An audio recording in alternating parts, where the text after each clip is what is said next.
Assalamualaikum warahmatullahi wabarakatuh. Salam sejahtera untuk kita semua. Kembali di channel YouTube saya. Hari ini saya akan membahas materi pertemuan ke-6 di mata kuliah jaringan komputer. Untuk materi pertemuan ke-6 ini kita akan membahas tentang media transmisi wired. Dalam hal ini yang akan saya bahas tentang media transmisi jaringan yang menggunakan jenis kabel jaringan. Oke, ada beberapa jenis kabel yang nantinya bisa digunakan di jaringan komputer. Kurang lebih ada 3 jenis kabel yang nantinya bisa kita gunakan, mulai dari kabel koaksial, selanjutnya ada kabel twist pair, berikutnya yang terakhir ada yang namanya kabel fiber optik. Tentang model OSI dan TCP/IP, kalau berbicara tentang model OSI dan model TCP/IP, ini sedikit ada perbedaan. Ada perbedaan, yaitu kalau model OSI layer atau referensi model OSI di sini ada 9 layer. Cuman kalau untuk yang model TCP/IP di sini hanya ada 4 model. Oke, untuk yang referensi model OSI, terutama untuk yang layer paling bawah dari layer yang ada, ini disebut dengan physical layer. Berisi standar-standar untuk menghubungkan komputer ke media transmisi yang sesungguhnya. Oke, karakteristik dari lapisan physical layer adalah yang menentukan rangkaian kejadian di mana arus bit berpindah melalui medium fisik. Jadi yang nantinya akan dibahas di physical layer, tugas dari physical layer adalah menentukan rangkaian kejadian di mana arus bit berpindah melalui medium fisiknya. Medium fisiknya di kabel jaringan tersebut, contohnya dia menggunakan medium apa? Apakah menggunakan tembaga ataupun yang lainnya. Pada physical layer, komputer mengirimkan bit lewat media transmisi tersebut, baik media transmisi wired atau kabel ataupun menggunakan media transmisi wireless. Karena komputer menggunakan sinyal elektrik untuk menghadirkan biner, baik itu 0 ataupun 1. Tujuan dari physical layer yang pertama menspesifikasikan standar untuk berinteraksi dengan media jaringan. Yang kedua, menspesifikasikan kebutuhan media untuk jaringan. Yang ketiga, format sinyal elektrikal untuk transmisi lewat media jaringan. Selanjutnya, sinkronisasi transmisi sinyal. Ini merupakan tujuan dari physical layer. Deteksi error selama terjadinya transmisi data itu sendiri. Oke, kita fokus ke media transmisi jaringan. Media transmisi jaringan itu apa? Medium atau media yang digunakan komputer untuk mengirim dan menerima pesan, yang nantinya disebut dengan media transmisi. Setiap media memiliki spektrum elektromagnetik yang berbeda-beda. Spektrum elektromagnet menggambarkan lebar jalan yang dimiliki media yang dapat dilalui sinyal dari satu komputer ke komputer yang lainnya. Ibaratnya kalau berbicara tentang spektrum elektromagnetik, kalau dibayarkan ke administrasi transportasi, contohnya lebar jalan yang nantinya akan dilalui oleh kendaraan itu sendiri. Jenis media transmisi jaringan itu sebenarnya ada 2. Yang pertama ada guide atau yang menggunakan kabel atau wired. Yang kedua yang nirkabel atau wireless. Yang nantinya akan kita bahas di materi pertemuan ini adalah media transmisi kabel atau wired. Oke, jenis media transmisi jaringan ada media transmisi guide atau kabel. Salah satu perangkat keras komputer berupa kabel yang dirancang khusus dengan kriteria tertentu serta memiliki peran penting karena bertugas sebagai penghubung dengan karakteristik yang dikategorikan sebagai media transmisi terarah. Oke, guide atau wireline yaitu sebuah kondisi di mana gelombang elektromagnetik yang digunakan dipandu sepanjang fisik yang diwujudkan dengan menggunakan kabel. Oke, ada beberapa alasan seorang administrator jaringan memilih menggunakan media transmisi kabel. Yang pertama, jaringan kabel bisa menyuplai kebutuhan jaringan di daerah pelosok yang belum memiliki akses point secara wireless, point to point secara wireless. Yang kedua, biaya untuk membangun jaringan kabel masih jauh lebih murah daripada kalau menggunakan wireless contohnya. Oke, berikutnya jaringan kabel cenderung lebih stabil.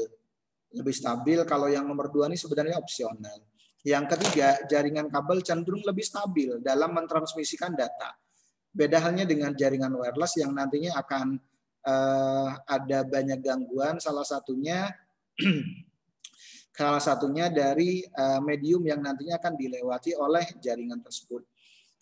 Oke, jaringan kabel juga cenderung tidak terpengaruh cuaca, beda halnya dengan jaringan wireless. Cuman ada beberapa kelemahan kalau menggunakan media transmisi kabel. Yang pertama, membutuhkan jumlah kabel yang banyak untuk satu jaringan yang luas dan juga lebar.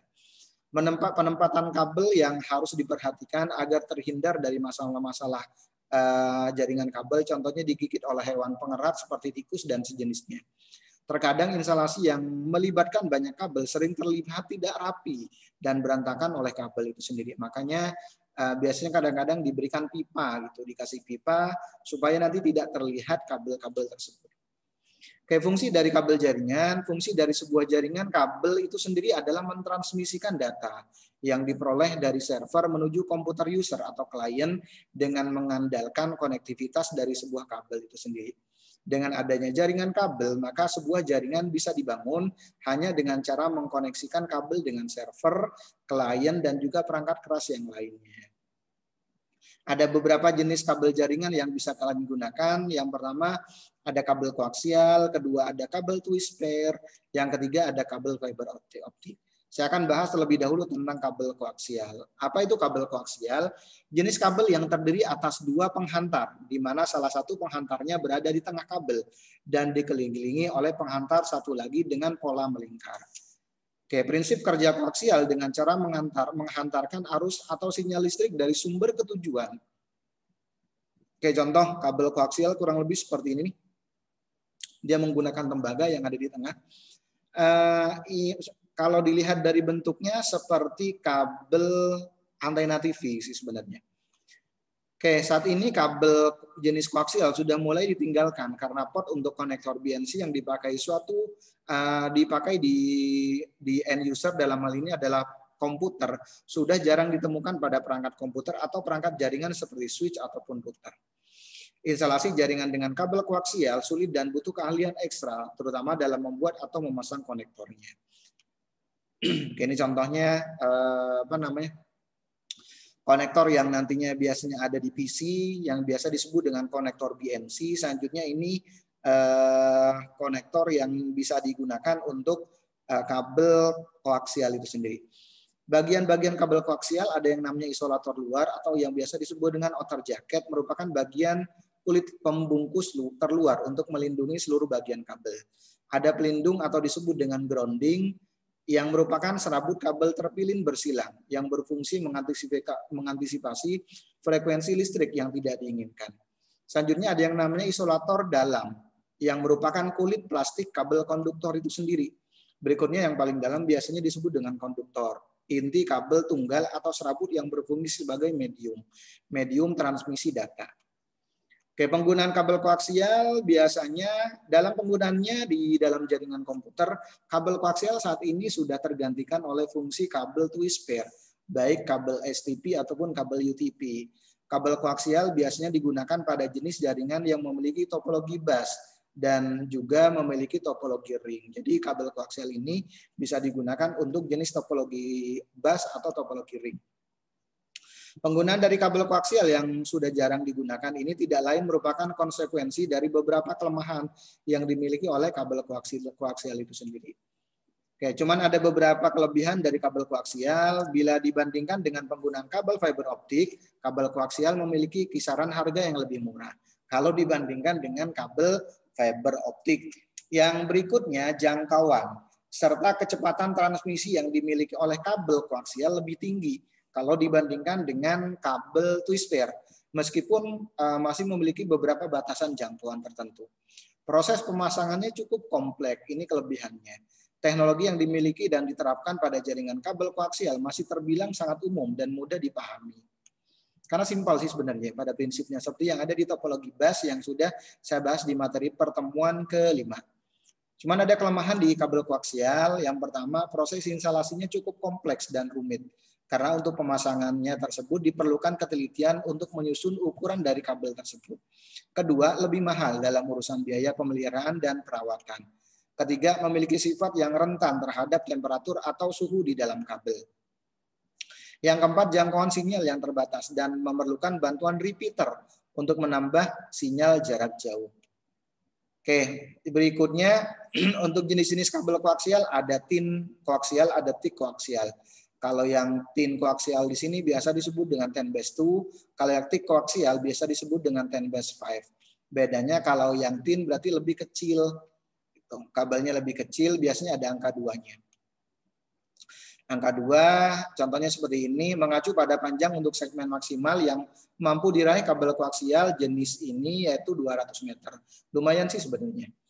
Karakteristiknya, ini beberapa karakteristiknya mempunyai diameter yang lebih kecil dari kabel koaksial yang versi thicknet. Setiap ujung kabel diberi terminator 50 ohm. Panjang maksimum kabel adalah 1000 feet atau 185 meter per segmennya. Setiap segmen maksimum terkoneksi sebanyak 30 perangkat jaringan. Jadi ada batasan-batasannya untuk kabel koaksial khususnya yang menggunakan yang thin neck. Gambar koaksial yang thin neck kurang lebih seperti ini. Selanjutnya ada yang thick neck. Jenis kabel koaksial yang tebal yang dikenal sebagai thick net atau 10^5 yang membawa sinyal Ethernet. Angka 5 pada nama 10^5 mengacu pada panjang segmen maksimal yang mampu diraih oleh kabel koaksial, yaitu sampai 500 meter. Lumayan panjang sih sebenarnya. Oke, karakteristiknya untuk yang thick neck lumayan, hampir sama sih sebenarnya, cuman beda segmen dan jangkauannya saja. Oke, ini untuk yang gambar kabel koaksial thick neck, thick Ethernet, contohnya seperti ini. Mulai dari inner konduktor, ada insulation, ada foil, ada outer konduktor, terakhir jaket biasanya. Oke, ada beberapa konektor yang biasa digunakan di kabel koaksial, contohnya BNC konektor. Selanjutnya ada BNCT konektor, contohnya seperti ini. Contoh kabel koaksial di modem seperti yang ada di ISP Fastnet, contohnya seperti ini. Jenisnya dari kabelnya, nanti kabelnya kurang lebih seperti ini, yang nantinya akan dihubungkan ke modem. Selanjutnya yang kedua ada kabel twist pair. Kabel twist pair itu apa? Sebuah bentuk kabel yang dua konduktornya digabungkan dengan tujuan mengurangi atau meniadakan gangguan elektromagnetik dari luar seperti radiasi elektromagnetik. Kabel twist pair merupakan kabel jaringan yang di dalamnya terdiri atas beberapa kabel yang saling berpasangan. Makanya disebut dengan pasangan terpilin. Sama seperti kabel koaksial, cara kerja dari kabel twist pair adalah dengan menghantarkan arus atau sinyal listrik dari sumber ke tujuan. Oke, ini contoh dari bagian kabel twist pair, kurang lebih seperti ini nih untuk yang UTP ya. Yang pertama ada yang namanya konduktor, kawat tembaga yang terletak di tengah-tengah dan berfungsi sebagai media penghantar daya listrik itu sendiri. Yang kedua ada yang namanya isolator, pembungkus kawat tembaga. Biasanya kan dibungkus nih. Ada konduktornya yang tembaganya, selanjutnya ada insulatornya. Ada insulator pembungkus dari konduktor itu sendiri, pembungkus kawat tembaga yang memiliki warna berbeda setiap pembungkus agar tembaga tidak saling bersentuhan. Jadi kurang lebih warnanya putih hijau, putih oranye, putih hijau, putih biru, putih coklat, kurang lebih seperti itu. Terakhir ada yang namanya kabel jaket, pembungkus kabel terluar yang berfungsi untuk melindungi kabel twist pair. Ini contoh bagian kabel twist pair khususnya yang kabel UTP biasanya. Kalau yang STP biasanya masih ada aluminium foilnya sebelum jaket kabel jaketnya.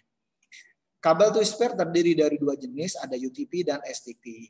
Kabel UTP ada dalam aplikasinya tidak mendukung sebuah perlindungan atau proteksi. Karena tidak memiliki perlindungan apapun, maka kabel jenis UTP ini memiliki kelemahan utama, yaitu sangat rentan dan sensitif terhadap voltase tinggi dan juga medan magnet. Kabel UTP banyak digunakan pada kabel jaringan LAN, terutama kalau menggunakan topologi star dan topologi tree biasanya. Contoh kabel UTP seperti ini, yang memang tidak ada pelindung dari dari insulator dan konduktor dari insulator itu sendiri. Oke, selanjutnya ada kabel STP, hampir sama dengan kabel UTP. Kabel STP juga memiliki perlindungan. Kalau ini dia punya perlindungan di dalam lapisan kabelnya. Yang membedakannya hanyalah bahan yang digunakan untuk melapisi susunan kabel. STP juga memiliki kemampuan yang baik dalam menangkal noise dan gangguan magnetis. Meskipun secara praktik kabel FTP dan juga kabel STP dan UTP memiliki banyak sekali keunggulan dibandingkan dengan UTP. Oke, contoh untuk yang kabel STP kurang lebih seperti ini nih. Jadi setelah ada insulatornya, setelah outer jaketnya, jaket terluar masih ada aluminium foil biasanya. Oke, ini contoh dari yang STP kurang lebih seperti ini. Selanjutnya yang UTP yang modelnya seperti ini. Konektor yang digunakan biasanya konektor FG45. Ada beberapa karakteristiknya, kabel yang dipelintir satu sama lainnya untuk mengurangi interferensi listrik biasanya. Dapat terdiri atas 2 atau 4 atau lebih pasangan kabel. Dapat melewatkan sinyal sampai 10 Mbps. Koneksi menggunakan RJ45 biasanya. STP tahan gangguan daripada UTP biasanya, sehingga kecepatannya sampai 100 Mbps. Dibutuhkan switch atau hub untuk membangun sebuah jaringan LAN. Oke, ini contohnya. Yang berikutnya, jenis kabel berikutnya ada kabel fiber optik. Kabel fiber optik adalah sebuah teknologi kabel yang menggunakan benang atau serat atau plastik untuk mengirimkan data. Kabel fiber optik terdiri dari seikat benang kaca yang masing-masing mampu mentransmisikan pesan modulasi ke gelombang sinyal. Jadi dia menggunakan gelombang sinyal. Serat kaca biasanya memiliki diameter 120 mikrometer dengan yang digunakan untuk mentransmisikan sinyal cahaya dari suatu tempat ke tempat yang lainnya hingga jarak 50 km tanpa menggunakan repeater. Jadi jangkauannya sangat jauh kalau dibandingkan dengan jenis kabel yang lainnya. Contoh ada kabel fiber optik, contohnya seperti ini. Contohnya ada contohnya seperti ini. Selanjutnya untuk konektornya ada konektor SC, ada FC, ada ST. Ini kurang lebih untuk jenis-jenis konektor untuk kabel fiber optik itu sendiri. Kalau yang SC contohnya seperti ini nih. Selanjutnya ada FC, ada ST. Ini contoh kabel fiber optik. Cuman kabel fiber optik di sini banyak tool tambahan yang diperlukan. Banyak tool tambahan yang diperlukan untuk membuat kabel fiber optik itu sendiri. Kurang lebih seperti ini nih. Untuk tool tambahan yang harus dibuat. Oke, ada contohnya seperti ini yang bisa kita gunakan untuk apa namanya? Untuk ngupas kabel yang biasa disebut dengan cleaver. Selanjutnya ada setelah dikupas kabelnya dikupas, baru selanjutnya nanti kita bersihkan kabel tersebut menggunakan tisu khusus memang, dan menggunakan alkohol biasanya disarankan yang 70 sampai 90%, tapi jangan sangat disarankan yang 90%. Selanjutnya ada yang namanya fusion splicer. Di sini untuk menyambungkan kabel fiber optik itu sendiri. Jadi intinya kalau kabel jenis yang lainnya biasanya kan yang dihubungkan adalah konektornya, ujung-ujungnya. Tapi kalau fiber optik konektornya sudah ada. Nanti tinggal kita sambung di tengahnya. Baru selanjutnya kita sambung menggunakan alat ini yang biasanya disebut dengan fusion splicer. Ini yang sangat mahal. Kalau yang merek Jepang biasanya harganya dari 60-an sampai 80-an juta. Oke, ini untuk yang contoh fusion splicer, berikut ada monitornya nih. Oke, ini contohnya. Karakteristik dari kabel fiber optik ada inti, ada cladding, ada coating, ada streng atau member atau outer jacket. Karakteristiknya ada inti, pada bagian inti jenis serat kaca berpengaruh pada kualitas dari kabel fiber optik. Kayak lebih besar diameter inti serat kaca, maka akan semakin baik pula kualitas dan kemampuan si fiber optik itu sendiri. Ada yang namanya cladding. Bagian ini adalah komponen yang terbuat dari kaca dan memiliki fungsi sebagai pelindung inti dari fiber optik itu sendiri. Berikutnya ada coating. Lapisan ini juga disebut dengan mantel biasanya. Berbeda dengan inti dan cladding yang terbuat dari kaca. Untuk yang coating di sini terbuat dari bahan plastik. Fungsinya untuk apa? Melindungi gangguan dari luar.